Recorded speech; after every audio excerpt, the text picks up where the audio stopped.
Good evening and welcome to Sean's Thoughts.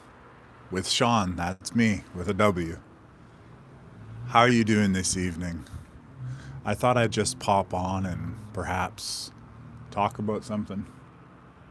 I've been enjoying these creations that I've been recently creating, and especially the one that came out yesterday of a lookout tower, which I talked about in my most recent Sean's Thoughts as well.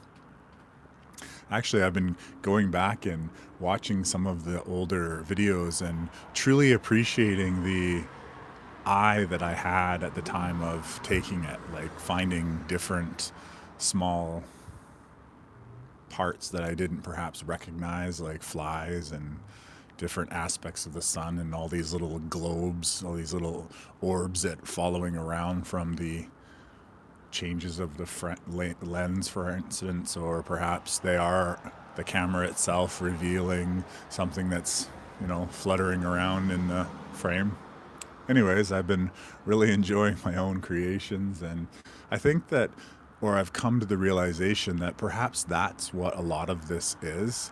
See, there is the idea that we all live in our own bubble, our own reality, our own perspective, like seeing things from our own perspective, of course, but also, in a sense, truly inhabiting our own bubble. I once heard the idea kind of put around that we are at the center of this large orb, and the outside or the inners of the orb is kind of like a projection screen that we project reality upon, and so therefore we see it.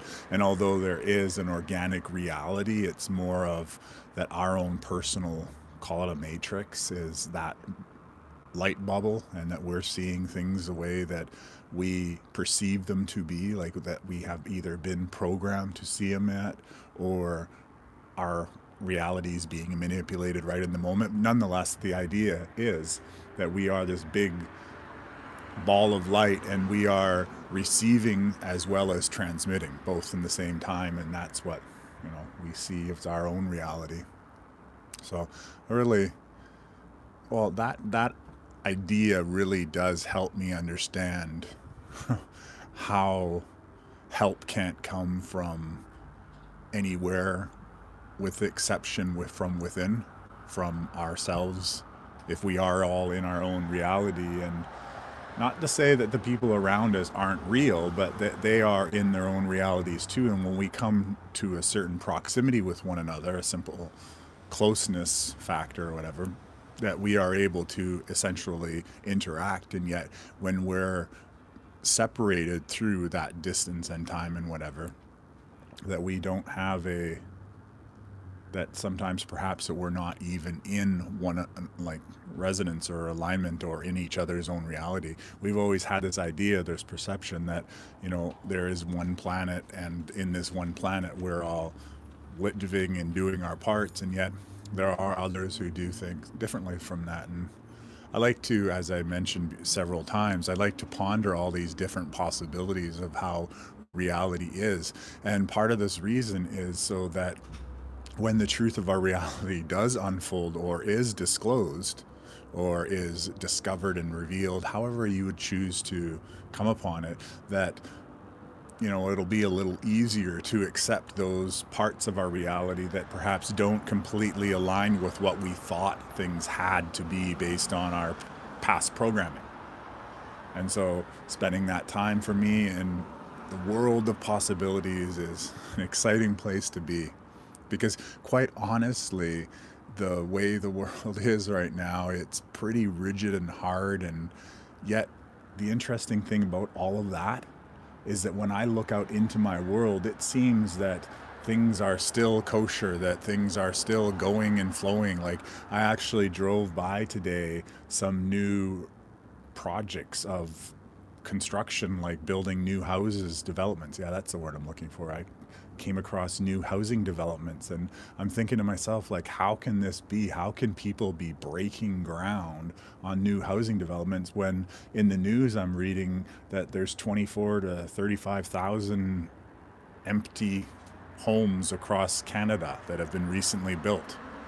So how can we continue building if we've already got more than enough to go around? So much so that a lot of these empty homes are essentially pulling banks backwards because they lent a lot of money supposedly out to have this. So it's like, how can all of that be happening in our world? And then I look out around me and there's nothing. And I came to the conclusion a long time ago, it's because we all play, perhaps, this is my theory anyways, that we all play a part in our co-creation of our own individual worlds. And so, for instance, when one person looks up at the sky and they see a streak in the sky, yes, it could be a chemtrail, however, it may not. Nonetheless, when we fear and we act as if it is, and then we go off and we tell everyone about it and we keep asking why, then we are in a sense playing part of the creation of that chemtrail, like drawing it in, because yes, it could have been, and then perhaps it was, and yet the more attention that we focused on it, we essentially pulled it into our reality. And that goes all the way back to what scientists knew over 100 years ago. I think it was 1901, where they discovered the observer effect. And the observer effect was that a particle, such as a photon, could be a wave, or it could also be like collapse into matter. It could be energy, a wave, and it could collapse itself, particle, into matter. And it could actually, through their experiments, it could actually go back in time and change depending on the observer and the expectations of the observer. So if you ever want to look for that, that's definitely a fascinating find of information that, that has always been there. Just like, for an example, I came across this little tidbit of information that one of the lowest vibrational meats that we can eat is pork. Pork actually has a very low vibration. And if you think of it from a perspective of like the animal that you're consuming, a pig eats absolutely everything. It doesn't discriminate. In the TV series Deadwood, they use pigs, and I think I've used that reference several times, and they used pigs to get rid of their, Chinatown stuff in that show, like the corpses and such. So the other meat that apparently is a low vibrational is chicken. And the interesting thing about chicken, at least here in Canada, is that they sold us on the idea that chicken was this really healthy food, and they introduced it into the economy as, the better meat to eat as opposed to beef. And so those two foods, those two meats anyways, they have, as I was saying, a low vibrational. So what that means is, by consuming them, and I consume them, so it's not that I'm judging or anything like that, and I have consumed, and I definitely try to limit my consumption of meat, period. Nonetheless, I understand that when we consume that, we are adding that matter's energy to our field, to our system. And it being lower vibrational, it being perhaps not the best and healthiest meat, nonetheless food to add to our diet, it brings our overall energy, and it opens us up possibly to parasitic infection. One of the most fascinating things that I had found is that parasites themselves are artificial. I'm not sure of the degree of that statement, nonetheless, that when we look at parasitic infections, they are an artificial infection. And so I found that fascinating anyways. Yes, it is a beautiful night, and right now we are looking at the tree in front of my home. I know that doesn't make for great conversation, but I've had a very, very special relationship with this tree. I've grown with it for the last almost 2 decades, and I've talked about it quite often. And yeah, it's really interesting when I think about how New Earth may function when it comes to consciousness, that in a sense everything has consciousness, including trees, including cats, including dogs. Actually, a little interesting tidbit about animals, and especially pets, is when we look at the different densities, so first density and then second density being the rock, and then we get to third density organisms, and they're basically in a mode of survival, a mode of, do I need to eat this, or do I need to like use this or like whatever.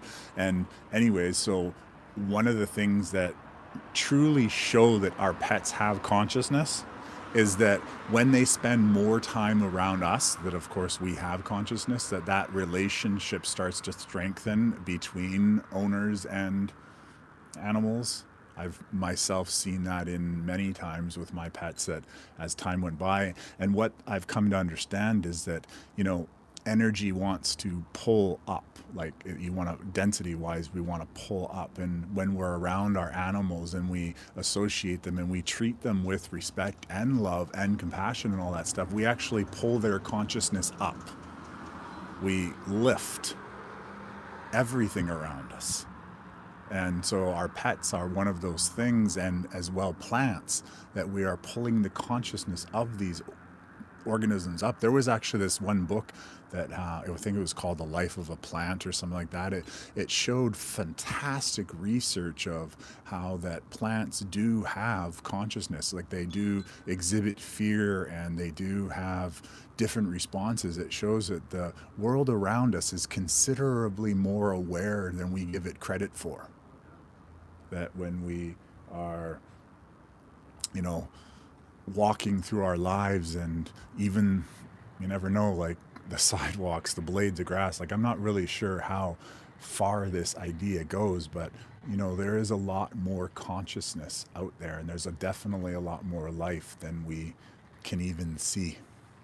So yeah, it's a really cool idea, because I think if you're listening to this right now, and as I've mentioned, not too many people are even going to come across this for 1 minute. And it's not because there's anything to do with the ego, it's that we're all on separate, different paths. And some of us have done the work to get to where we are, and then some of the people haven't. And there's a lot of things that I'm learning every day that strengthen my overall journey, my own personal healing journey towards where I would prefer and desire to go. See, we all play a part in this grand tapestry. Shakespeare said that all life is merely but a stage. We all have our entrances and we all have our exits, and that entrance and exit thing is definitely going to be revamped coming soon to a theater near you. However, we all do play our part. And we essentially, if we're at this point, we are currently right now rippling our energy. I love that. I learned that, or not learned that, I came across that term from Carrie Kay, beautiful woman from South Africa.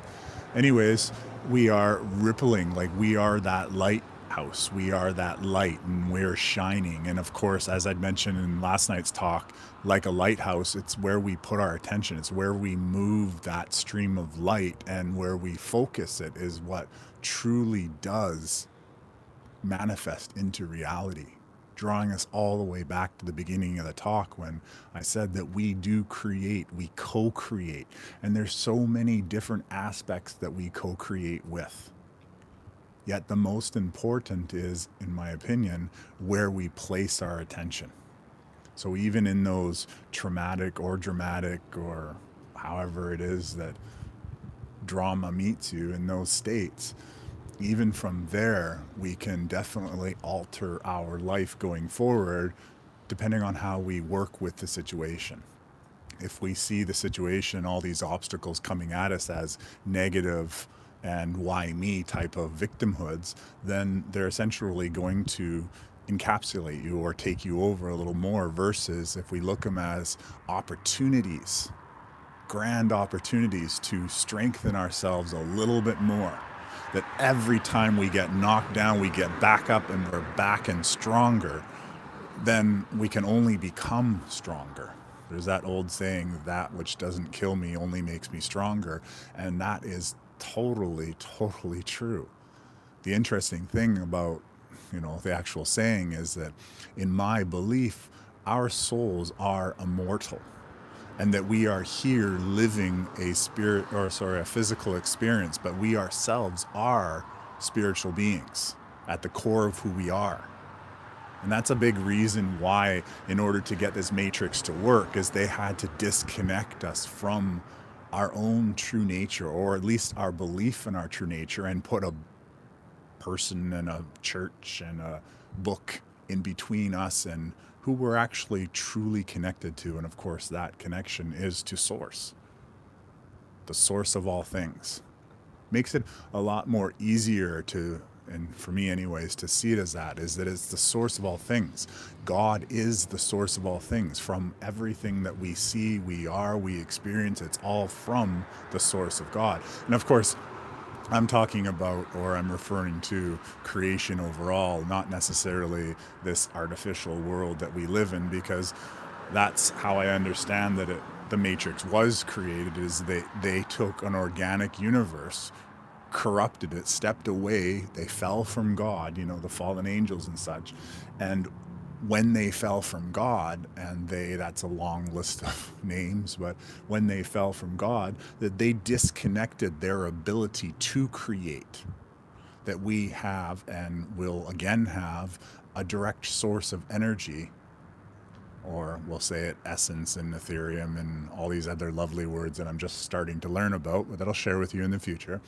And that we are reconnecting, we are remembering who we are, and we're going to utilize these sources of creation, but doing it more consciously, more aware, and with more respect and tact and love and compassion and all that lovely stuff.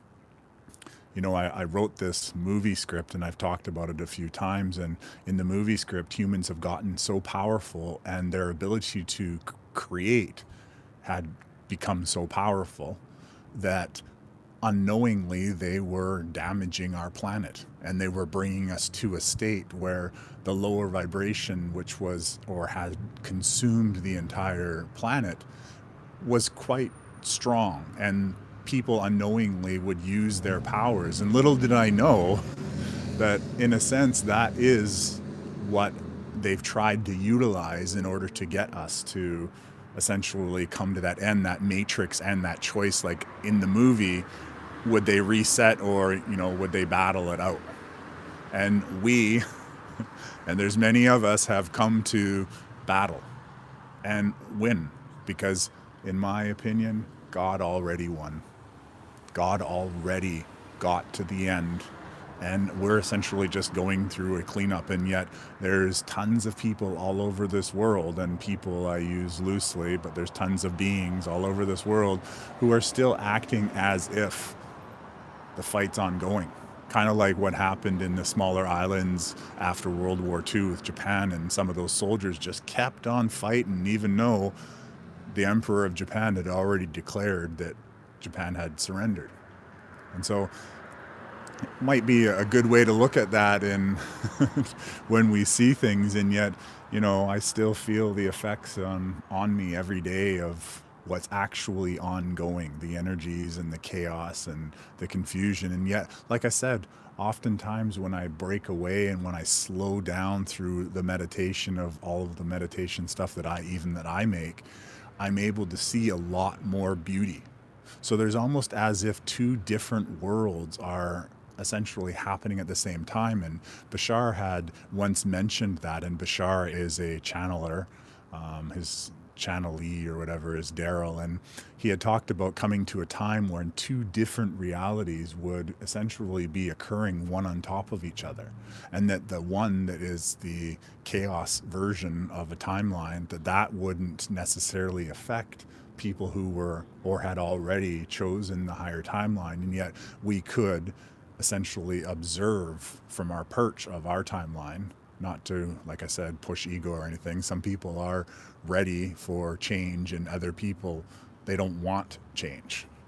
There are lots of people on this planet who just want things to continue going, and it's not necessarily that they're completely happy, in my opinion, of what the world is. It's that they fear change, because change means, well, change, and we've been programmed through the Matrix to avoid change, to try to resist it. And oftentimes that's where a lot of the obstacles come from, is resistance to change. A new person moves in your building, you live in an apartment, and maybe rather than going over and everyone giving them housewarming gifts, we want to continue staying. And that was a similar thing in the first few almost the first decade of me living in this, it was as if I hardly even associated with different people in my building. I would say hey and yay, but I never went over and visited them. I never invited them over. And yet when that whole 2020 situation came and we were forced to be in closer proximity, I started getting to know who they were. And essentially that became part of my change, my own personal journey and my own experience of, embracing that closeness for those few months that we had all that craziness and chaos. So yeah, there's a lot to say, yet I'm going to leave it right there. I hope you enjoyed your time and your attention with me, and I definitely encourage you to go off and look at a few of my most recent Do Nothing. I did one in Starbucks, and I did it as a time lapse. And what I mean by that, or at least how I'm looking at it, is that I took 15 minutes of film of this comfortable chair and I sped it up. And you get to see a whole bunch of amazing things. To me, at least, they're amazing when you're not doing anything. But the one that came out yesterday was a viewing tower at Pitt Lake, and I really enjoyed. And actually, today I was at Alouette Lake doing some filming, and I got a few things. I haven't yet gotten excited enough to actually create them. Nonetheless, I'm here doing this right now, so yeah, I thank you so much for your attention, and I look forward to speaking to you. And this time I didn't have anything to chat back. It was an exceptional, cool time the other day when I was able to chat with a few different people, and even though one of them, put me on the spot, I felt that I did an amazing job, just watching what was coming towards me and to be authentic about how I felt about the answer. Anyways, have a wonderful night, and I will talk to you soon.